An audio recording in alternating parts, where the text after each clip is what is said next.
আজকে আমার শ্রী শ্রী অনুকূলচন্দ্র ঠাকুরের আলোচনা জয়গুরু গেট দিয়ে ঢুকতেই বাইরে মণ্ডপ ঘর। এ ঘরে লক্ষ্মী পুজো হতে দেখেছি ছোটবেলায়।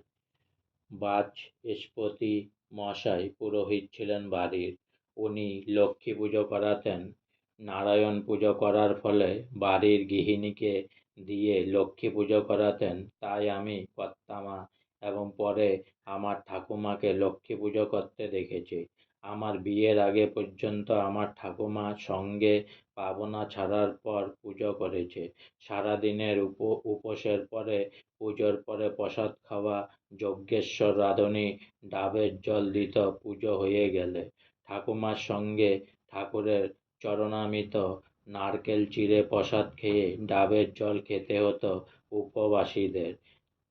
টিনা আমার ছোট বোন বড় হয়েও পুজো করত ঠাকুরমার সঙ্গে। এছাড়া বাড়িতে অক্ষয় তৃতীয়ার নবান্ন ঠাকুমা নীল পুজোর উপোস, ষষ্ঠী সব করতেন।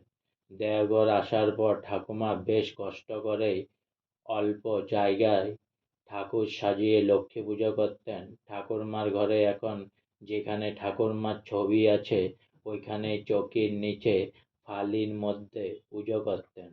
আমার ঠাকুরমার সঙ্গে অন্য আর ঠাকুরমারও পুজো করতেন। সবাই মিলে প্রসাদ বিতরণ করতাম ঠাকুরমার আদেশে।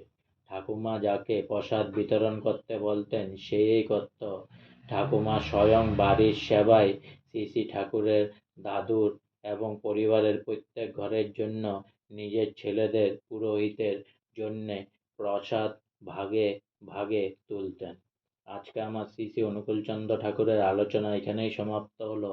তাই অনেক অনেক সাবস্ক্রাইব করুন, অনেক অনেক লাইক করুন, আর সঙ্গে বলুন জয়গুরু। ভালো থাকেন, সুস্থ থাকেন, হাসি খুশি থাকেন, আর সবাইকে হেল্প করুন। জয়গুরু।